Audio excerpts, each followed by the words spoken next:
एक जनमानसात आपल्या स्वतःचं स्थान निर्माण करणारे राहुल भैया यांचे आभार। आणि यानंतर मी या ठिकाणी आमंत्रित करते गद्दारांना त्यांची औकात दाखवणारे या भागातलं ढाणं नेतृत्व आदरणीय खासदार ओमराजे निंबाळकर। जोरदार टाळी आपण या ठिकाणी आमंत्रित करूया खासदार ओमराजे निंबाळकर।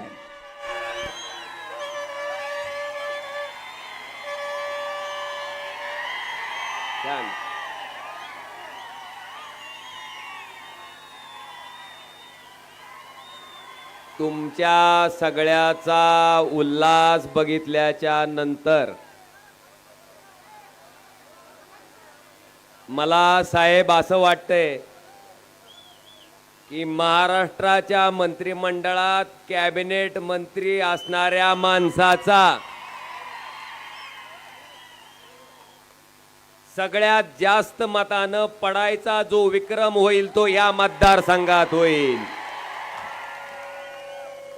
महाराष्ट्र विधानसभा सार्वत्रिक निवडणुका 2024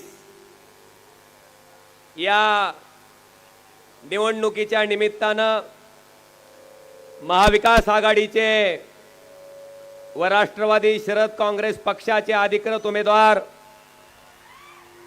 आदरणीय राहुल भैया मोटे यांच्या प्रचारार्थ आयोजित केलेल्या या सभेला उपस्थित असलेले महाराष्ट्राचे शेतकऱ्यांचे कैवारी आणि ज्या पवार साहेबांनी देशातल्या शेतकऱ्यांचं 72,000 कोटीचं कर्ज त्या ठिकाणी युपीएच्या काळात माफ केलं होतं आणि स्वतःची तत्व स्वतःचे विचार किती जरी मोठा संघर्ष करायची वेळ आली तरी वयाच्या ह्या वयात सुद्धा ते विचार सोडायचे नाहीत। अशा प्रकारची प्रेरणा आम्हा तरुणांना देणारं एक महाराष्ट्रातलं सृजनशील नेतृत्व आदरणीय शरदचंद्रजी पवार साहेब।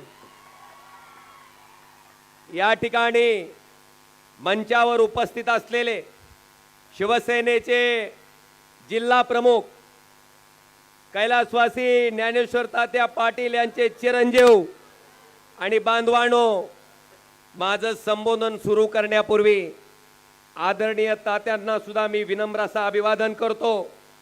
त्यांचे चिरंजीव ज्या ज्ञानेश्वर तात्याने 1995 पासून शिवसेनेचा भगवा जो खांद्यावर घेतलाय तो स्वतःच्या अंगात रक्ताचा शेवटचा थेंब होता, तोपर्यंत तो भगवा त्या ठिकाणी खाली पडू दिला नाही।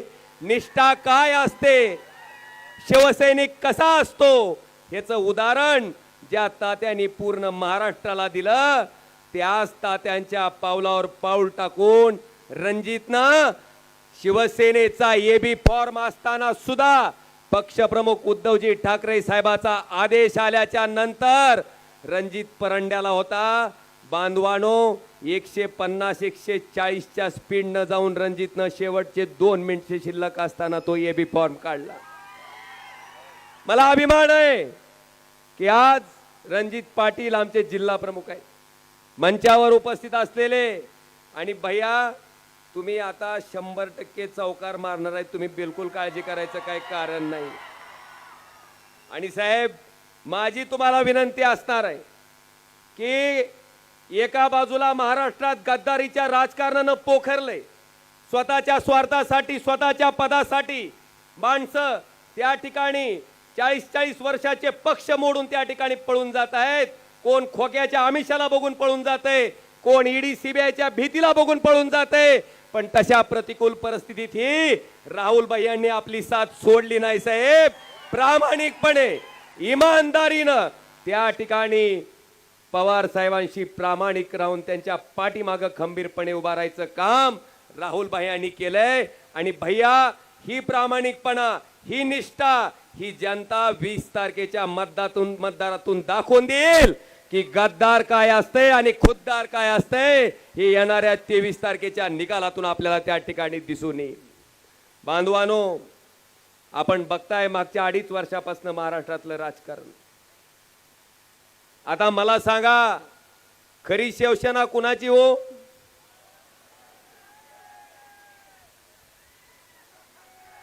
का काल एक फुल आणि दोन हाप? आणि म्हणून आणि खरं म्हणजे साहेब काल का परवा सभा झाली बघितली का नाही साहेब? मोदींच्या सभेत टेलिप्रॉम्प्टर असते आम्ही बघितलं होतं, पण काल महाराष्ट्रात मुख्यमंत्र्याच्या सभेत लाईव्ह टेलिप्रॉम्प्टर बघितलं साहेब. लाईव्ह ही महागूनच सागतं प्रॉम्प्ट करत होतं, बघितलं का नाही? अमुक योजना तमुक योजना तमुक योजना. बांधवानो, मला आपल्या सगळ्याला विचारायचंय, 5 लाख रुपयाचं बघा 16 वर्षाच्या तरुणाला लाजवल असा उत्साह आहे का नाही? मला वाटते महाराष्ट्रातलं सुद्धा वय वाढलं असलं तरी तरुणानं आदर्श घ्यावा असं एक व्यक्तिमत्व माझ्या पाठीमागं इथं बसलंय स्टेजवर. आज बांधवांनो, मला आपल्याला सांगायचंय की अतिशय हीन पातळीचं राजकारण चालू आहे.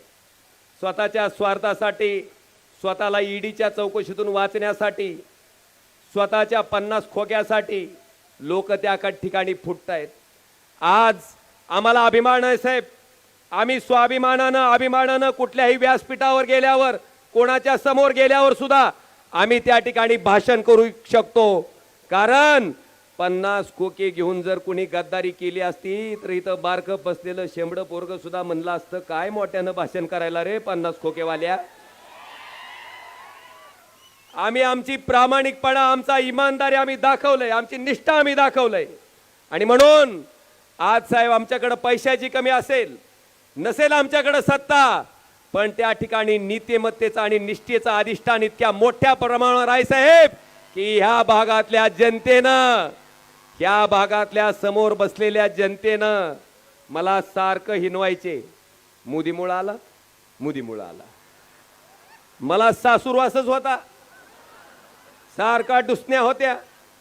मी सोनारीच्या भैरवनाथाच्या चरणी प्रार्थना केली की देवा, एक ना एक दिवस अशी संधी दे की ही मोदी साहेब माझ्या विरोधात असताना जेवढ्या मतानं मी 19ला निवडून आलतो त्याच्यापेक्षा एक का होणार पण आगाव मत टाक. आणि गंमत अशी साहेब, आताच्या झालेल्या लोकसभेच्या निवडणुकीत अगदी पहाडासारखे उद्धवजी आपण त्या ठिकाणी माझ्या पाठीमागे उभे होतात. अशा वयातही माझ्यासाठी आपण तुळजापूरला त्या ठिकाणी सभा घेतली. आणि इथली जनता आता मोदी बी त्यांच्याकडं, एक फुल दोन हाप त्यांच्याकडंच. ह्या मतदारसंघामधले 6 पैकी 5 आमदार त्यांच्याकडंच, सत्तेची ताकद त्यांच्याकडंच, पैशाची ताकद त्यांच्याकडंच. आले का नाहीत बांधवानो गावगाव पैसे? 10-10, 20-20 लाख रुपये मतं खरेदी करण्यासाठी पाठवले. मला देशाचे पंतप्रधान नरेंद्र मोदी साहेबांना विचारायचंय की साहेब, तुम्ही म्हणता ना खाऊंगा ना खाणे दूंगा, मग माझ्या लोकसभेच्या निवडणुकीत एका गावात 20-20 लाख रुपये किधरशे दूंगा? कुठून आले? आभाळातून पडले का जमिनीतून आले? हा प्रश्न मला वाटतंय सामान्य माणसानं त्यांना विचारणं गरजेचं आहे. इतकी प्रतिकूल परिस्थिती असताना, संघर्ष असताना सुद्धा इथल्या सामान्य माणसानं आपल्या सगळ्याच्या आशीर्वादानं तळ हाताच्या फोडाप्रमाणे या ओमराजेला सांभाळलं. आणि साहेब, या महाराष्ट्रामध्ये जी लोक मला म्हणायची मोदीमुळं आला, मोदीमुळं आला, त्या नरेंद्र मोदी साहेबापेक्षा दुप्पट मतानं मला देशाच्या लोकसभेत पाठवायचं काम या बहादर जनतेनं केलं. महाराष्ट्रात क्रमांक 2चं मताधिक्य मला आहे साहेब. तसं तर 1च नंबरचा आला असतं, पण आपल्या पुढं काय केलं? पहिल्या मशीनवर 2 नंबरला ओमराजे निंबाळकर नाव, आपलं चिन्ह मशाल. दुसऱ्या मशीनवर पण एक मंगरुळचा निंबाळकर आणून उभा केला, त्याचं चिन्ह चिमणी. ती चिमणी मशाल सारखी दिसायची साहेब. आणि त्या चिमणीनं 20,000 मतं माझी खाल्ली. ती 20,000 मतं जर आपल्याकडे आली असती तर साहेब आपल्या सगळ्याच्या आशीर्वादानं महाराष्ट्रात 1 नंबरनं निवडून आलेला खासदार लीडनं ह्या ओमराजे त्या ठिकाणी असला असता. साहेब, आज आपल्या माध्यमातून मला एवढंच सांगायचंय की कैलासवासी ज्ञानेश्वर तात्या पाटील साहेबांनी ज्या माणसाला इथं आणलं, ज्या माणसाला हाताला धरून राजकारणाचे धडे दिले, स्वतःचे बंधू ज्या मतदारसंघातनं त्या ठिकाणी जिल्हा परिषदचे सदस्य होते, तो मतदारसंघ त्यांच्या पुतण्यासाठी दिला, निवडून आणलं, जिल्हा परिषदचं उपाध्यक्ष केलं, साहेब त्यांना आमदार केलं. त्या माणसाच्या तोंडातनं तात्या आजारी असताना जर मी लक्ष घातलं नसतं तर तुमच्या फोटोला हार पडला असता. ही जर भाषा येत असेल तर ही भाषा वापरणाऱ्या माणसाचं आपण काय केलं पाहिजे बांधवानो? काय केलं पाहिजे आपण? तात्या नेहमी म्हणायचे की मी गुलाल लावलाय, बुक्का सुद्धा कोण लावणार आहे? हे तुमच्या तुम्ही म्हणा. आता मी बघतोय जे ते आमदार येतंय, प्रत्येक ही खोकेवाले सुरत मार्गे गुवाहाटीला जी पालती पडलेली ती का ती सारखी येते ती, आणि एकच गोष्ट असते, 4,000 कोटीचा निधी आणला, 5,000 कोटीचा निधी आणला. आता अरे ही 5,000 कोटी 4,000 कोटीचा निधी जर ओमराजेनं गोर्धनवाडीची जमीन विकून आणला असता तर त्यानं म्हणावं निधी आणला म्हणून. ही निधी कुणाचा आहे? 10 रुपयाचं साबण घ्यायचं म्हणलं तर 1 रुपया 80 पैसे जीएसटी आहे. 100 रुपयाचा शॅम्पू घ्यायचा म्हणलं तर 18 रुपये जीएसटी आहे. अंडरपॅन्ट चडी घ्यायची म्हणलं तर जीएसटी आहे. माणूस वर गेल्यावर पोहोचवायच्या सामानावर सुद्धा जीएसटी आहे. तुमच्या कष्टाचे टॅक्सचे पैसे तुम्ही आम्हाला आमदार केलं, तुम्ही आम्हाला खासदार केलं, तुम्ही आमचं सरकार बनवलं, म्हणून अधिकार आले, म्हणून तुमच्यासाठी खर्च केले. तर बांधवानो, ह्याच्यात उपकाराची भाषा पाहिजे का कर्तव्याची? कर्तव्याची. ओमराजेनं कधीही कुठल्या कार्यक्रमाचं उद्घाटन केलं नाही, कारण तुम्ही खासदार केलं म्हणून अधिकार आला. जर नसतं केलं तर कुठून केलं असतं? पण मी बघतोय साहेब, 5,000 कोटी 5,000 कोटी. साहेब, आता आपण आल्यापासून बघताय, परंडा शहरात फिरताय, सगळ्या तालुक्यात भूम परंडा वाशीमध्ये अशीच परिस्थिती आहे की गाडीत माणूस बसला की गाडीचा ड्रायव्हर मला म्हणायला लागला, काय म्हणायला लागला? गाडी सारखी अशी करते म्हणले, कमळाबाई कमळाबाई कमळाबाई कमळाबाई. अरे म्हणलं अशी का करते रे गाडी ही? नाही दादा म्हणले, ही 5,000 कोटीचा विकास जी गरधाडात लपलाय ती खालून सारखा झटके द्यायला लागलाय म्हणला. काय विकास? आहार विकास. मला वाटतंय डोळ्यानं दिसतंय, बघितलंय आपण, जी कुठली कामं झाली बांधवानो. नगर पारडी फाट्याच्या रस्त्याचं काम महाविकास आघाडीचं सरकार असताना त्या ठिकाणी झालंय. इकडचं काम सुद्धा महाविकास आघाडीचं सरकार असताना झालंय. त्याच्यानंतर निस्ता आम्ही कोटीच्या कोटी उड्डाणन, कोटीच्या कोटी घोषणा ऐकतोय, प्रत्यक्षात जमिनीवर मात्र 1 पैशाचाही विकास त्या ठिकाणी झालेला त्यात दिसत नाही. बांधवानो, मला आवर्जून ह्या ठिकाणी सांगायचंय की पवार साहेब देशाचे कृषी मंत्री असताना 72,000 कोटी रुपयामध्ये देशातल्या सगळ्या शेतकऱ्याचं कर्ज माफ केलं होतं. 72,000 कोटीमध्ये. पण तुम्ही जी म्हणता का नाही, भाई और बहिणो, ह्या पटुशांनी काय केलं माहितीये का तुम्हाला? काय केलं? 16 लाख कोटीचं 22 उद्योगपतीचं कर्ज माफ केलं. 16 लाख कोटीचं. मला सांगा, 72,000 कोटीत जर देशातल्या शेतकऱ्याचं कर्ज पूर्ण माफ होत असेल तर 16 लाख कोटी मध्ये 17 वेळेस देशातल्या शेतकऱ्याचं कर्ज माफ झालं असतं. 17 वेळेस. एकदाही केलं नाही. ह्या पद्धतीनं कार्यपद्धती असणारी ही सगळी माणसं आहेत. आता ह्यांचा ठाव ठिकाणा वेळीच ओळखा आणि ह्या गद्दारीला गाडण्यासाठी आता तुमच्या सगळ्याची इमानदारी फार महत्वाची आहे. राहणार का नाही? कडपस्तोर. आता बघतोय साहेब, 2 महिन्यापासनं दुसरी कुठली योजनाच नाही. कुठली? लाडकी बहीण. का आठवली हो लाडकी बहीण? लाडक्या बहिणीला एकनाथ शिंदे साहेब तुम्ही ज्या दिवशी मुख्यमंत्री झालात त्या दिवशी जर बसल्या 1,500 रुपये लाडक्या बहिणीला द्यायला चालू केले असते, जसं उद्धव ठाकरे साहेब मुख्यमंत्री म्हणून महाविकास आघाडीच्या सरकारमध्ये बसल्याच्या नंतर त्या मीटिंग मध्ये मुख्यमंत्री झाल्या आपल्या महाराष्ट्रातल्या शेतकऱ्याचं 2 लाख रुपयाचं कर्ज त्यांनी उद्धव साहेबांनी माफ केलं होतं बांधवानो. साहेबांनी मेळावा घेतला नाही, साहेबांनी जाहिरात केली नाही, माफ करून टाकलं, कुठली निवडणूक येते का याची वाट बघितली नाही. पण ह्या माणसाने लाडकी बहीण कधी आठवली? यांना लाडकी बहीण आठवली कधी? लोकसभेचं निबार रुमणं ह्यांच्या पाठाडात बसल्यावर यांना बहिणीची आठवण झाली. तवर बहीण आठवली नव्हती. तुम्ही जर मुख्यमंत्री झाल्या बहिणीला पैसे द्यायला चालू केले असते तर निश्चित आम्ही सुद्धा तुमचा इथं जाहीर व्यासपीठावर सत्कार केला असता. पण तुम्ही केवळ स्वतःची खुर्ची वाचवण्यासाठी हे सगळा खटाटोप चाललाय. म्हणून ही लाडकी बहीण योजना नव्हे तर लाडकी खुर्ची योजना आहे बांधवानो. हे सुद्धा आता सामान्य माणसानं लक्षात घेणं गरजेचं आहे. आणि फोन येतात का नाही? तो लाडक्या बहिणीचे पैसे मिळाले का म्हणून येतात का नाही?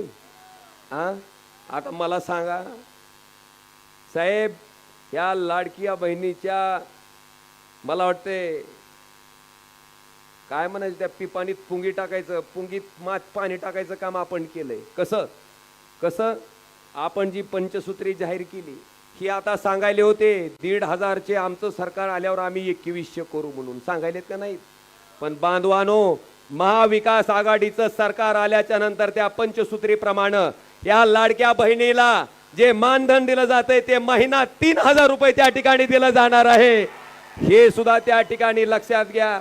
आता ही जी 1,500ची पिपाणी कुठं वाजवी हिंडायची म्हणावं, ही लक्षात घ्या बांधवानो. दुसरं सगळ्यात महत्वाचं, महाविकास आघाडीचं सरकार आल्याच्या नंतर शेतकऱ्यांचं कर्ज 3 लाख रुपयापर्यंत माफ करायचा निर्णय त्या पंचसूत्रीमध्ये त्या ठिकाणी घेतला गेला बांधवानो. जे शेतकरी रेग्युलर कर्ज भरतील त्यांच्यासाठी 50,000 रुपये सानुग्रह अनुदान.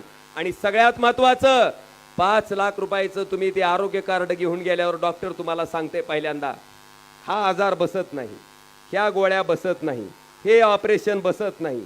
मग ही कार्ड घेऊन कुठे हिंडायचे बोंबल? ही अवस्था आहे त्या कार्डची.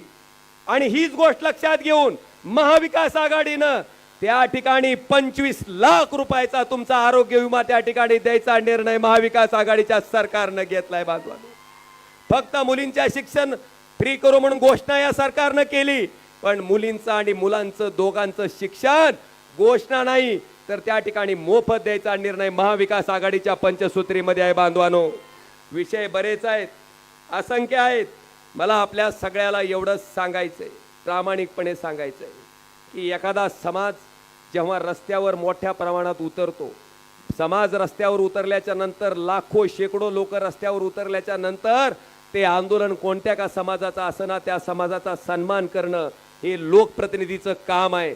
साहेब, आम्ही त्या मराठा आंदोलनाचा सन्मान केला, पण काही लोक त्या ठिकाणी ह्या मराठा आंदोलकाला म्हणायचे की आमचं सरकार आल्यावर तुम्हाला मराठा आंदोलनाची खात सुटली का नाही बांधवानो? आहे का नाही लक्षात? आहे का नाही लक्षात? धनगर समाजाचं सुद्धा तसंच फसवणूक करायचं काम या सरकारनं केलं की आमचं सरकार आल्यावर 4थ्या का 3ऱ्या कॅबिनेटला आम्ही धनगर समाजाच्या आरक्षणाच्या बाबतीतला निर्णय घेऊ. पण बांधवानो, तोही निर्णय या सरकारनं घेतला नाही. अनेक विषय आहेत, असंख्य विषय आहेत, पण मला वाटतं या सगळ्या बाबीचा विचार आता आपण सगळ्यांनी सामान्य जनतेनं करणं गरजेचं आहे. आज आपल्या सगळ्याला माझी एवढीच विनंती आहे की आता तुमच्याकडे जास्त काय, फक्त साहेब काळजी करायचं कारण नाही. परवा रणजित पाटलांचा फॉर्म भरून त्या रॅलीतून मी माघारी येत होतो. आपल्या विरोधी पक्षाच्या उमेदवाराची रॅली होती, माणसं भरपूर होती, पण मला सांगा अर्धा किलोमीटर त्या माणसातनं मी येत होतो. एका तरी माणसानं मला बोलावं. माणसं जणू नजरेत मला सांगत होती, दादा 20 तारखेपासून काय हात धुवून घ्यायचंय ती घेऊ द्या आम्हाला, 20ला आमचं मतदान तुतारीलाच आहे. अशा त्यांच्या नजरा सांगत होत्या, बोलत होते. आणि आपण बघितलंय लोकसभेला सुद्धा कोट्यावधी रुपयाचा पाऊस पडून अक्षरशः पैशाची अतिवृष्टी होती. आता पैशाची ढगफुटी होईल, पण ढगफुटी झाल्याच्या नंतर सुद्धा बांधवानो, बेमानीनं कमवलेल्या पैशाला बेमानी करणं जगातली सगळ्यात मोठी इमानदारी असते. हे मात्र पक्क लक्षात ठेवा. साहेब, खरंच या तालुक्याचे मानावे तेवढे आभार कमी आहेत, मानावे तेवढे ऋण कमी आहेत. या तालुक्यानं माझ्या लोकसभेमध्ये बोमपरांडा वाशी विधानसभा मतदारसंघानं 81,000 मताची लीड या ओमराजेच्या पाठीमागे दिली. बांधवानो, त्यावेळेस मी उभा होतो. आज माझी सगळ्या शिवसैनिकांना कळकळीची विनंती आहे, राहुल भैयांनी स्वतः उमेदवार आहे समजून, रणजितनं ज्ञानेश्वर तात्यांनी स्वतः उमेदवार आहे समजून त्या ठिकाणी ह्या ओमराजेला 81,000 मताचं मताधिक्य देण्यासाठी दिवस रात्र मेहनत घेऊन परिश्रम घेतले होते. आता वेळ आपली आहे बांधवानो, ही गद्दारी गाडण्यासाठी, ही गद्दारीची कीड गाडण्यासाठी उद्याच्या येणाऱ्या 19 तारखेला आपल्याला सगळ्याला मतदान करायचंय. मी तपाशीत असतो सारखं, मला माहिती आहे 20 आहे ती. म्हणलं पण भाषण आपलं पार जोशात यायला लागले, खरंच ऐकायली ती का नाही ते बघावं लागतंय तपासून. माईकची बी टेस्टिंग होऊन जाते कडप असतोरच्या. मी 19 म्हणल्या खाट दिशी उत्तर आलं तुमचं काय आहे, म्हणजे तारीख पक्की लक्षात आहे तुमच्या. म्हणून बांधवानो, येणाऱ्या 20 तारखेला हिथं बी गोळ घातलाय बरं का जरा. एक मशीन आहे, त्या मशीनच्या 4थ्या नंबरला त्या ठिकाणी राहुल भैया मोठे यांचं नाव आहे, बरोबर आहे. त्या मशीनच्या पुढं भैयांचं चिन्ह कुठलं आहे? हां हां हां, अरे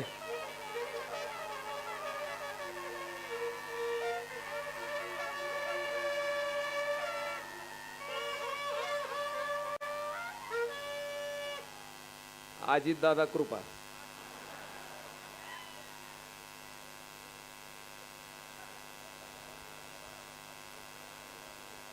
आपलं चिन्ह आहे तुतारी वाजवणारा माणूस. कितव्या नंबरला आहे?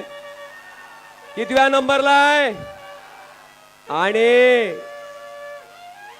ती जसा रडीचा डाव खेळते तसा आता सुद्धा रडीचा डाव खेळायलेत. 2 नंबरच्या मशीनवर 2 नंबरला सुद्धा राहुल भैया सारखंच नाव असणारं एक नाव आणलंय त्यांनी. पण बांधवानो, मतदान करत असताना जी मशीन फुल भरलेली आहे, फुल भरलेली मशीन जी आहे त्या मशीनवर, 1 नंबरच्या मशीनवर व्यवस्थित जायचं.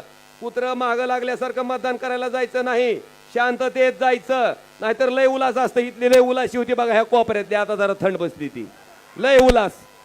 ती उलास करून त्या चिमणीला 20,000 मतं पडली होती. म्हणून ध्यान करून जायचं व्यवस्थित. 4 नंबर पूर्ण भरलेली मशीन बघायचं, 4 नंबरचं नाव वाचायचं. राहुल महारुद्र बाप्पा मोठे असं नाव आहे. त्या नावाला लिहिता वाचता येत नसेल तर ही चिन्ह आहे तुतारी वाजवणारा माणूस. ही नीट बघायचं आणि बघून पुन्हा बघून त्या 4 नंबरचा मोरचं बटन दाबायचं. त्याच ठिकाणी आपण समजून जायचं की गद्दारी गाडायला आपल्या एका मताचा हातभार लागलेला आहे. बरेच विषय आहेत, पण साहेबांचं सुद्धा मार्गदर्शन आपल्या सगळ्यांना ऐकायचंय. आज खरंच प्रामाणिकपणा काय असतो, लोकशाही काय असते, डॉक्टर बाबासाहेब आंबेडकरांच्या संविधानामध्ये काय शक्ती आहे, काय ताकद आहे. जी लोक म्हणायचे आपकी बार 400 पार, मला वाटतंय त्या लोकांना संविधानाला पाया पडायची वेळ त्या ठिकाणी ह्या जनतेनं दाखवून दिली साहेब. आणि खरंच साहेब, मी आपला आदर्श घेतो की इतकं वय झालेलं असताना सुद्धा स्वतःची तत्व, स्वतःची विचार, खरंच माणसाला सरळ कसं करायचं आणि लोकांचं मत आपल्या पाठीमागं कष्ट करून प्रामाणिकपणे काम करून, मला वाटतंय पवार साहेबांनी जसं आपलं म्हणणं त्या ठिकाणी महाराष्ट्रात पटवून दिलंय साहेब, इथून पुढची कित्येक तरुण पिढी तुमचा आदर्श घेऊन त्या ठिकाणी राजकारण करेल. अशा पद्धतीचं आपलं राजकारणातलं आचरण आहे. मी आपल्या सगळ्याला विनंती करतो की 4 नंबरच्या बटनाच्या पुढचं, तुतारी वाजवणाऱ्या माणसाच्या पुढचं बटन दाबून राहुल भैयांना त्या ठिकाणी विधानसभेत चौकार मानायची संधी द्या, ही विनंती करून आपली रजा घेतो. धन्यवाद. जय हिंद, जय महाराष्ट्र. खासदार ओमराजेंचे मी मनपूर्वक आभार व्यक्त करते. आणि यानंतर महाराष्ट्राचे आधारवड असलेले सन्मान्य खासदार पवार